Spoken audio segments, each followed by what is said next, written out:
How's it going, everyone? Yosef back here with another video, and I hope you're having an amazing week so far. Today, we get to review an absolute legend, and that is the 2025 Mark 8.5 Golf GTI, and I'm super excited to show you this car. But before we get into the video, if you're new to the channel, my name is Yosef. I happen to be a car enthusiast with 3 kids, and I used to sell cars in the past. So if you're interested in my perspective, please subscribe. All right, now on with the video. Before diving in, I wanted to give a huge shout out to Vila Volkswagen here in Thornhill for loaning us this absolutely beautiful Golf GTI, but more on that at the end of the video.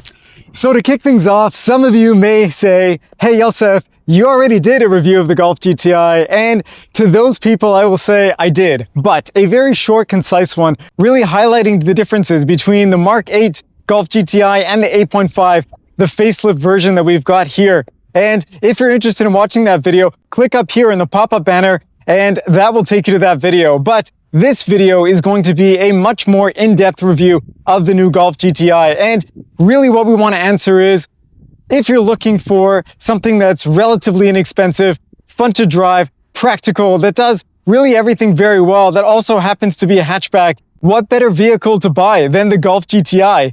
And that's sort of always been the case. But the question is, does it still remain that way? Is the Golf GTI still the best, fun, front-wheel drive, hot hatch that you can buy that's not going to break the bank? And what you need to know about the Golf GTI is, well, back in the day, in 1976, the first Golf GTI was unveiled. And that was so exciting because before that, no automaker has taken a normal economy car and given it that little spice, that little bit of excitement. And with the Golf GTI, it sort of created a cult-like following. People thought, wow, this is amazing. And a lot of people bought them. And it's been 8.5 generations since that first 1976 Mark 1 Golf GTI came out. And what's so exciting is every year Volkswagen has improved just little bits, tweaked it a little bit more to make it the hot hatch that it is today. But you may be thinking, Yosef, well, the GTI is not the only one out there, not the only fun, cool economy car that you can buy. There's the Hyundai Elantra N, there's a Honda Civic Si. And for those who say that, you'd actually be absolutely right. Those are great vehicles too. Is this one better though? That's a good question. Well, today we're going to get into all the details, and I'm curious to see if you believe, like me, that the Golf GTI is the best hot hatch that you can buy still, that won't break the bank. Okay, so let's kick things off by talking about pricing. And to get yourself into a 2025 Volkswagen Golf GTI, there are 2 different trim levels. There's this base model, which we have today, and there's a more expensive premium version, which is the Autobahn trim. And the base model starts at about $39,181 Canadian, and the Autobahn goes all the way up to $43,181. And that seems like a lot of money, but if you take a look at the competition, the Hyundai Elantra N starts at around $44,000 Canadian, and the Civic Si starts at around $39,000 Canadian as well. So it's right in line with its main competitors. So what about the performance? Well, the Golf GTI, regardless of trim level, comes in with a 2-liter turbocharged 4-cylinder engine, putting out about 241 horsepower and about 273 pound-feet of torque, which is a healthy number for a vehicle that's this small, this compact, and weighs so little. Bear in mind that the competitors, the Civic Si only has about 200 horsepower, and the Elantra N is a lot more powerful at 270 odd horsepower, which is a considerable difference. But the Elantra N also starts at a far higher price. So generally speaking, you're getting really good value for the GTI. The GTI now has also made it to a 7-speed dual-clutch automatic transmission, which is unfortunate because back in the day, just in the last generation, you were able to get a manual transmission, 3 pedals for this thing. Now, if you want to get a manual transmission, Golf, well, I'm sorry, you're going to have to get it used. The one thing is, the competition still offers a manual transmission. The Civic Si you can buy in a manual, and the Elantra N you can also buy in a manual transmission. So that is one downside with the GTI in this current generation. All right, performance aside, let's take a look at how this thing looks. And in my opinion, the Golf GTI is one of the best looking economy cars that you can buy. It's got this really nice, sporty, aggressive look to it, and it really stands out in the crowd. When you take a look at the competitors out there, the Honda Civics, the Toyota Corollas, the Mazda 3s, and all the other cars that a Golf would normally compete with, the GTI it has an edge to it. It doesn't go in your face as being this crazy performance vehicle, but it gives you a really nice, sleek style and a very German design too. A lot of nice creases and sharp angles, and you've got this beautiful front grille that has these hexagonal shapes, and you've got the really cool fog lights in there as well. Even the headlights have been tweaked a little bit for 2025. They're a little slimmer, they're a little cooler, and a little edgier, and that just gives it such a cool look. I also love the way that Volkswagen has updated the front fascia with an illuminated badge. Everyone's doing it nowadays. It's kind of cool. So it is nice that we've got the LED illumination behind the Volkswagen logo here. And you also have this light bar that comes across. So it really fits in nicely with the overall design, and it gives it a really cool look at night when you're following people behind. So I also love the way Volkswagen gives us red painted calipers. GTIs have been known for having this red being their sort of unique special color, and you'll notice that as you go throughout the vehicle. You've got it in the brake calipers over here as well as in the front. We've got this red line that comes across the front grille, and even on the seats in the interior you've got GTI written in red all across the top of the headrest. And moving to the back of the GTI, you'll notice that you've got a very similar back end to what we had in the previous generation, but honestly it looks great. I love the fact that we've got a subtle spoiler back here, nothing too crazy or in your face. You've got the rear wiper in there as well, and you've got a very cool Volkswagen logo. If you've seen any of my Volkswagen Golf R GTI content, you'll notice that this is one of my favorite features of these cars, because you flip it up to open the trunk, and that's also where your backup camera sits. So when you're going for a drive, you don't have to worry about your backup camera getting all grimy and dirty and yucky. It's always hidden behind there and fresh and clean every time you need it. Moving a little bit lower down, you'll notice that you've got these really nice dual exhausts, and Volkswagen with the GTI gives us these really beautiful round chrome exhaust tips, which look absolutely stunning, and they also sound pretty good. Take a listen.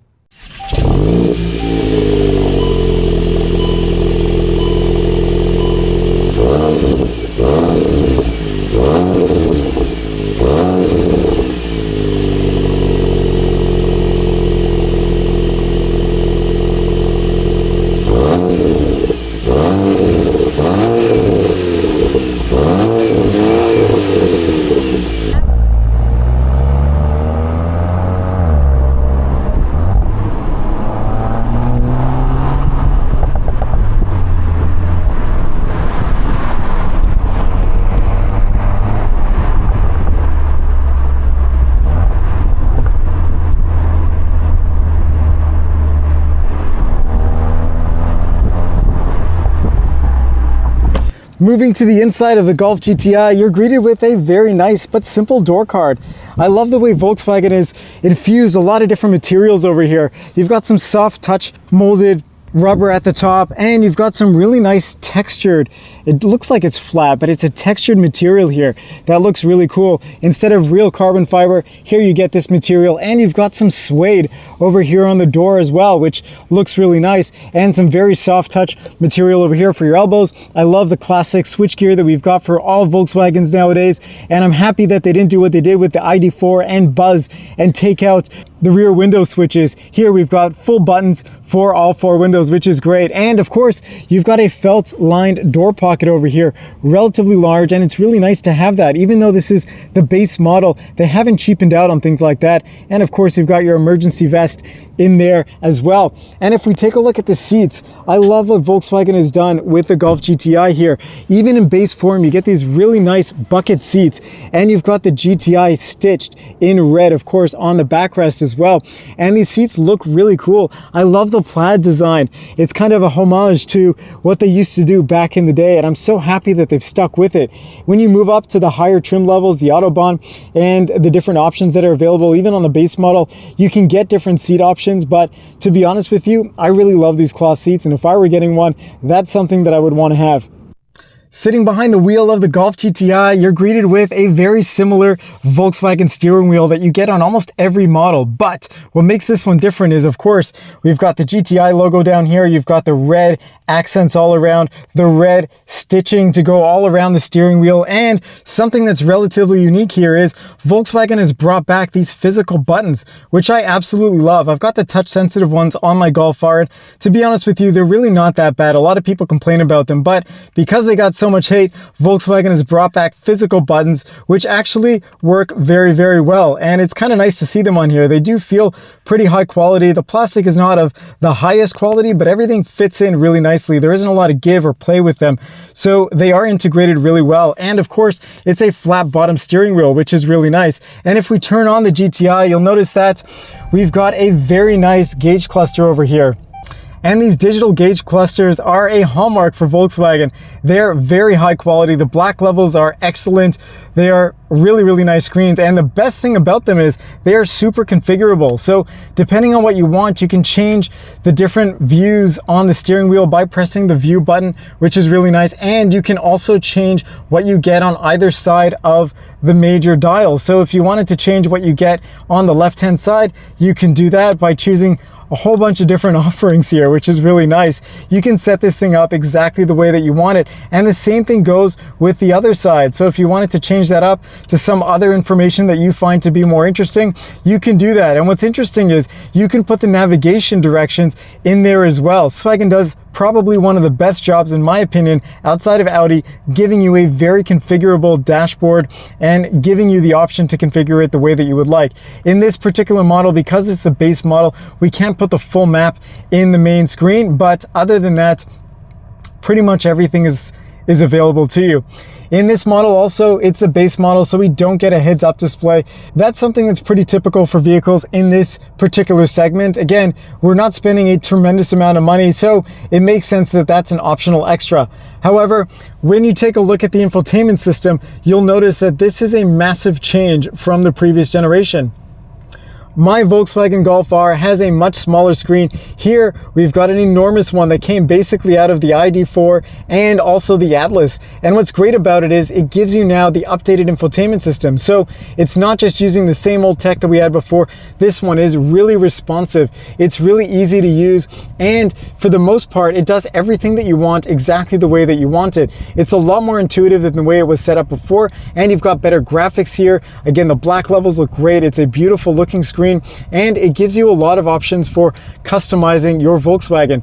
You've got some ambient lighting over here, and you've got some set menus if you wanted for using these specific colors. But if you wanted to do something a little bit more fun and custom, you can go in the custom menu and you can change between all of these different colors. And there are different zones. So you can choose one zone at the top, one zone in the middle, and one zone for your feet to be different colors. And you can play around with it however you like, which I think is amazing. And even on this base model, you still get 3-stage heated seats. And if you've noticed, heated steering wheel as well.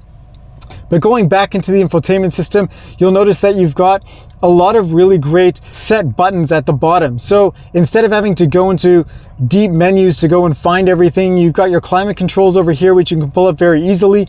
And it's very intuitive to figure out where you want to press for things to get the climate controls that you want. Now, obviously, it would have been better to have some physical dials for this, but again, we are in the modern era and everything is digital and always in the infotainment systems. But if you're confused and you don't know how to get to the climate control menu, don't worry. Volkswagen is giving you a dedicated button over here. So you just press that climate button and it brings back up the climate control menu. So that is something they've done a great job at. So having dedicated buttons along the bottom, even though they're integrated in the screen, is a really nice feature. Volkswagen has also listened to a lot of the feedback that people gave. They hated the fact that the sliders before were not backlit and they were a little small. So Volkswagen has updated the sliders over here, both for the sound system, for the volume control, which is enormous now, and for the climate control. So it's really easy to slide your finger along here, change the temperature of the air coming in and out of the vehicle. And that's something that works tremendously well. And because they're backlit, when you're driving at night, it's much easier to find it, which works really, really well. And you can go back to your home screen. Again, you can customize this with different widgets if you'd like, or go into your apps and find everything that you might need. And the cool thing is you've got all the different settings for the car as well. So if you wanted to turn traction control off, instead of going into 3 different deep menus,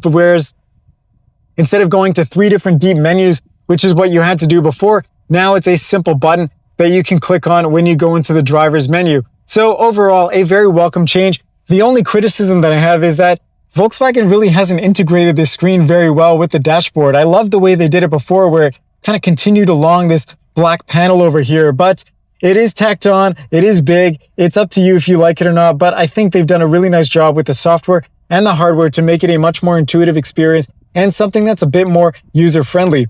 And if we take a look lower down, you'll notice that we've got a few buttons over here that remain from the previous generation. So your parking assist, your parking menu, your driving assist, all of that is here. But you also have your mode button. You click on that and it brings up your driving modes, and you can make that a full screen, and you can choose between eco, comfort, and sport. One of the really cool things about this is you also have a custom mode. So if you click on that, you can choose however you'd like to set up the car. And it's really nice. Being a base model of the GTI, you still have the ability to change between sport and comfort for the driving dynamics, the steering wheel, the drivetrain. You can change the exterior engine sound. So if you want the cracks and pops and bangs and all that stuff, you can put it in sport. But you also have pumped in noise, and some people love it. So you can put it in sport and hear more of it, or you can put it in eco or comfort and get rid of that pumped in noise, which is really cool. So a lot of great customizability for your Golf GTI, which is really surprising for a vehicle in this segment. And if we take a look down here, you'll notice that we also have the USB Type-C charging ports. You also have a wireless charger over here, which is ventilated, so your phone's not going to overheat, which is another really nice welcome bonus from the previous generation that we didn't have. And of course, the obvious point here is you've got an automatic transmission. That's our shifter now. The chicken nugget has joined the Golf GTI. So unfortunately, you can't get a manual transmission anymore, but it's a 7-speed dual clutch transmission that works phenomenally well, and I think does really well with the setup of this drivetrain. And you've got a lot of piano black plastic over here, which is somewhat unfortunate. I've done my best to try and clean it up for you, but it is going to scratch. It is going to get fingerprints everywhere. That's an unfortunate reality of the vehicle. But other than that, it does look really nice and sharp as an overall aesthetic going with the interior of the car. And I really like the fact that we've got the interesting cup holder over here. This is an over-engineered piece that doesn't work phenomenally well. If you've got a cup in there that's relatively heavy, it doesn't do a great job of holding it in place, but it is really nice and it looks cool. And probably my favorite feature of the Golf GTI and the Golf R is this armrest. You can move it forwards and backwards, and it's also ratcheting. So you can have it at the height that makes the most sense for you and slide it forward. So ergonomically, you're always going to be comfortable driving around in your Golf GTI. And that's something that I wish more automakers did. Moving up to the top over here, you'll notice that you've got a relatively rimless rear view mirror here, which looks really nice, but you're also greeted with a nice overhead console. And these are touch sensitive buttons that give you your dome lights in here. And what's cool about them is you can have them on, or you can adjust them, press and hold, and dim them to your desired brightness, which is a very cool feature. So everything is very moderate and techy in here. We'll see how much that works. In my Golf R, I've had to get all of this replaced under warranty, but I think for 2025 now, Volkswagen has gone through the quirks and they've updated all this stuff to work really well. So I would imagine that if you got this GTI, you'd be in good hands with it. So overall, very nice clean look here. You don't have a panoramic sunroof on this particular model. It is an option, but in here it is a little bit dark, but you do have a very nice headliner. Everything feels and looks very nice and high quality. And overall, I have to say, the interior of the Golf GTI is really nice. It's a very simplistic, clean design, and I love the way that Volkswagen has given us this sort of stripe of material, this textured plastic, to give us something that looks and feels a little bit more exciting in here and kind of breaks up all the black plastic. And the air vents look really nice with that fake aluminum strip or that plastic strip that goes all along. I think it adds to the overall aesthetics. It is very German in here, but it looks very nice. And overall, I think it's a great place to be, especially compared to some of the competitors. Moving to the back seat of the Golf GTI, you'll notice that, well, we've got a very similar door card to what we had in the front. However, we've got some scratchy black plastics up here. Unfortunately, there's a little bit of cost cutting back here. You also don't get the same really cool textured plastic back here, but you do get the ambient lighting, which looks really nice, and the same soft touch material here for the armrest. And of course, this sway-like material in the door card, which looks really nice. And generally speaking, when you take a look back here, you've got really cool back seats. Most economy cars don't give you contoured seats, almost like bucket seats for the back row. But in the GTI, this is the sporty, fun version. So of course, we've got that. And you've got the same really nice red stitching going along the headrest and the same beautiful material that we've got in here. It looks so interesting and fun. And you also get ISOFIX points that are really easy to get to. So if you're putting in a car seat back here, you've got a really easy time doing it. And generally speaking, you've got a lot of legroom The seat is set up in my driving position, and you'll notice I'm around 5'7", and I've got a fair amount of legroom over here, quite a bit of headroom, and generally these seats are really comfortable. You actually feel hugged in here. It's not like you're sitting in just a bench that's really high off the ground and is completely flat. And one thing that I really like about this too is you've got a lot of footroom. The seats are relatively high up, so it gives you a lot of space, and it feels like you're generally well supported back here. And you've got a lot of pockets that you can put stuff in. So if your kids have smartphones and stuff like that as you're going for a long drive, you've got that. The one thing that's a bit frustrating is the door doesn't open quite wide enough. So if you are putting in a big car seat or you're trying to get your kid in here, I've found sometimes that it's a bit tricky, a little awkward, if you will, trying to get your kid in here. And sometimes I bumped my head on the headliner over here, but you do have a lot of headroom once you're inside. It is a big interior, but you don't get to see a whole lot sitting in the back seat because of these enormous seats, which look really cool and feel awesome when you're driving in them. But for the back row passengers, they are robbed of a little bit of a view from the front. A couple last points to note about the back seat area. Because this is the base model, we do get climate vents, which is really nice. Most vehicles in the segment don't even do that. But on the higher trim levels, you have a third zone of climate control over here, which is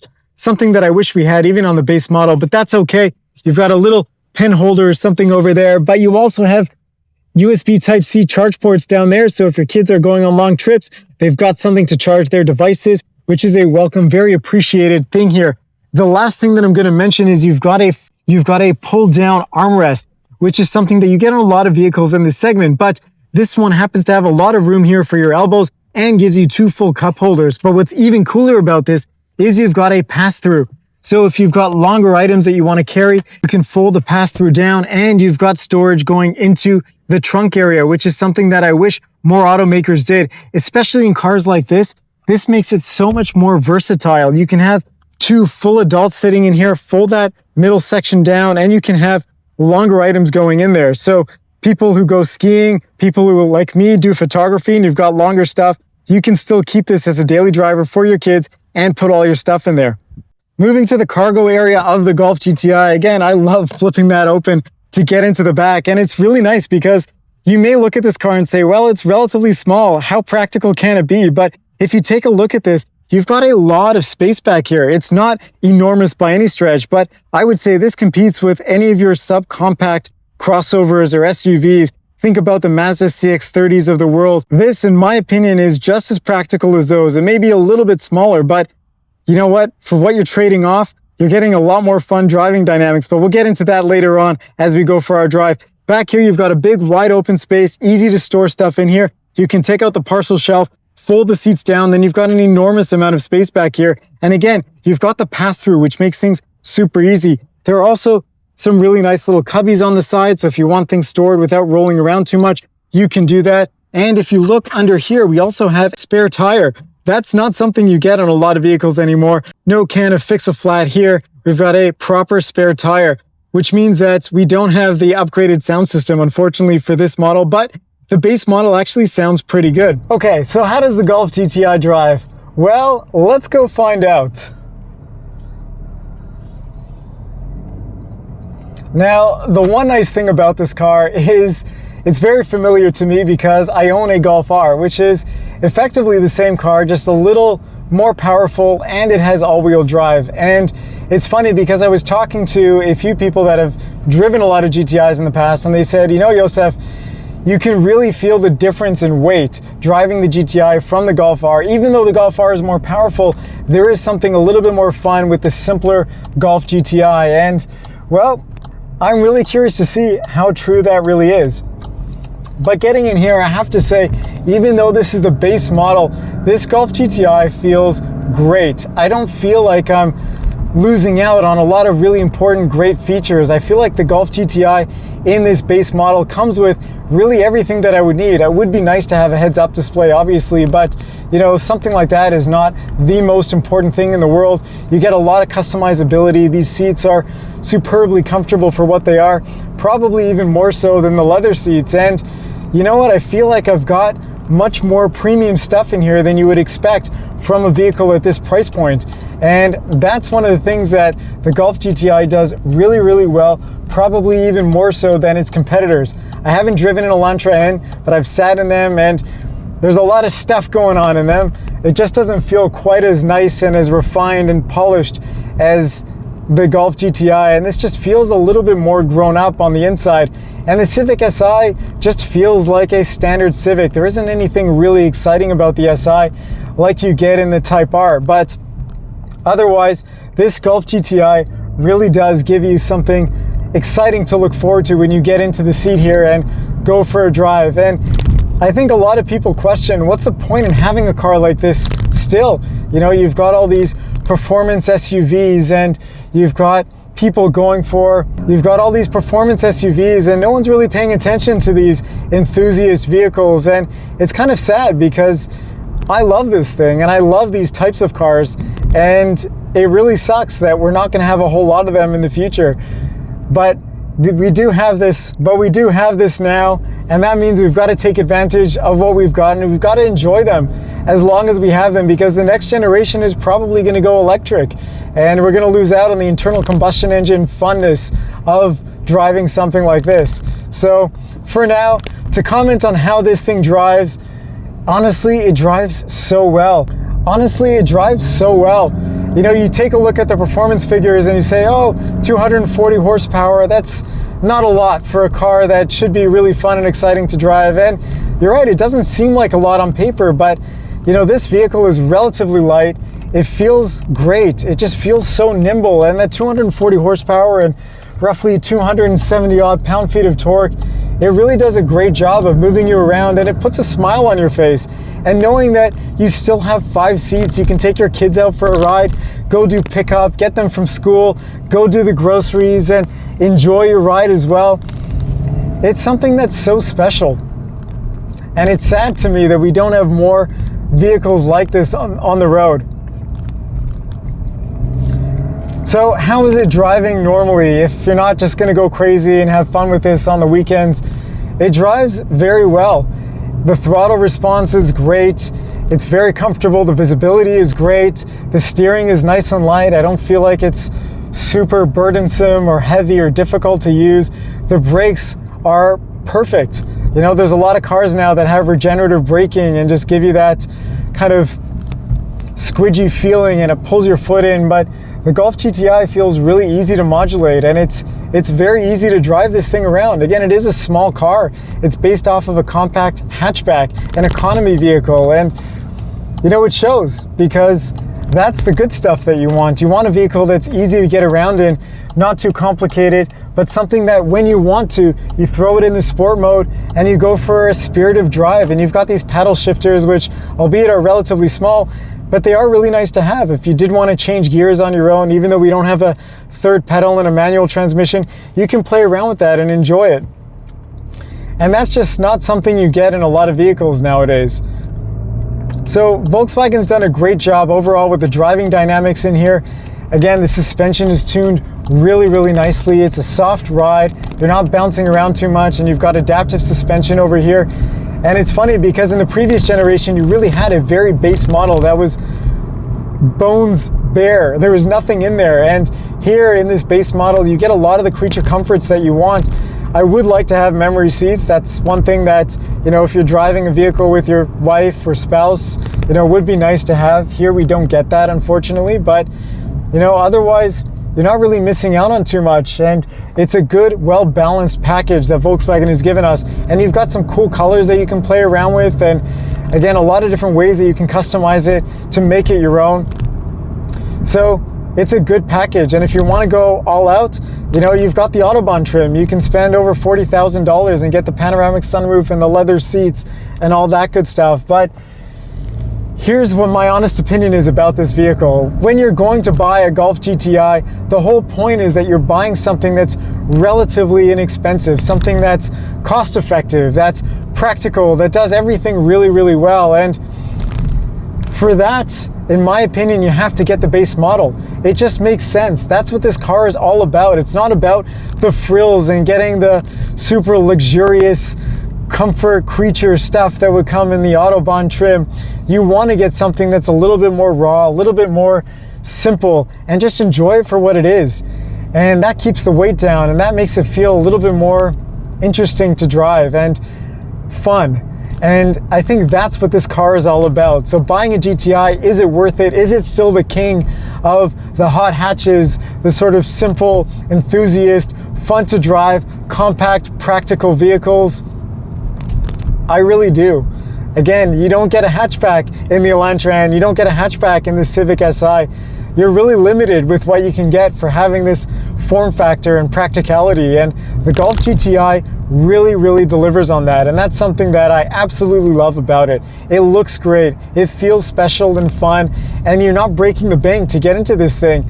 You know, the average new car price is around there too. You get a subcompact crossover or SUV, something that's bland and mundane, you're paying about the same amount as you're paying for a base model GTI now. And would I rather have one of those over this? Absolutely not. I'd take a Golf GTI over any of those small crossovers any day.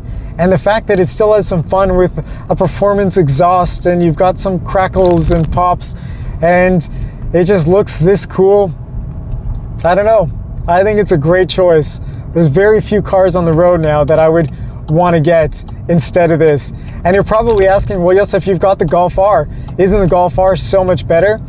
And to be honest with you, there are some definite benefits to having the Golf R. I really like having the all-wheel drive. I like having the added performance. And with the all-wheel drive system, it allows you to put your performance down. You know, when you're going from traffic light to traffic light, you really feel that performance, and you can do it because you've got the all-wheel drive to give you that stability. But to spend an extra $10,000 between the GTI, the Autobahn GTI, and the Golf R, it's not really that necessary. I don't feel like I'm giving up that much. I've just always wanted the full power and the full fun. And so for me, the Golf R was something that I really enjoyed and aspired to get, and I'm very happy that I have it.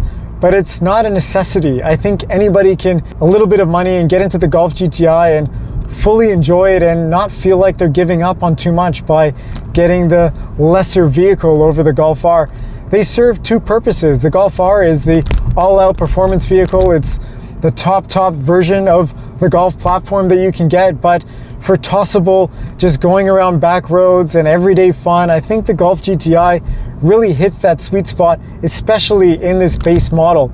You know, going for the lower trim, saving that extra money, it just makes so much sense in my opinion. So the Golf GTI in this base model is absolutely the one that I would get. And that's really all I have to say about it. It's a fun little practical car. It's something that can put a smile on your face when you're having a rough day, or when you're just doing the normal commute to work, or taking your kids to school, or picking them up, or doing the grocery run. You can really enjoy it by being in the driver's seat of this Golf GTI. And I love all the really fun stuff that you can do with the gauge cluster here.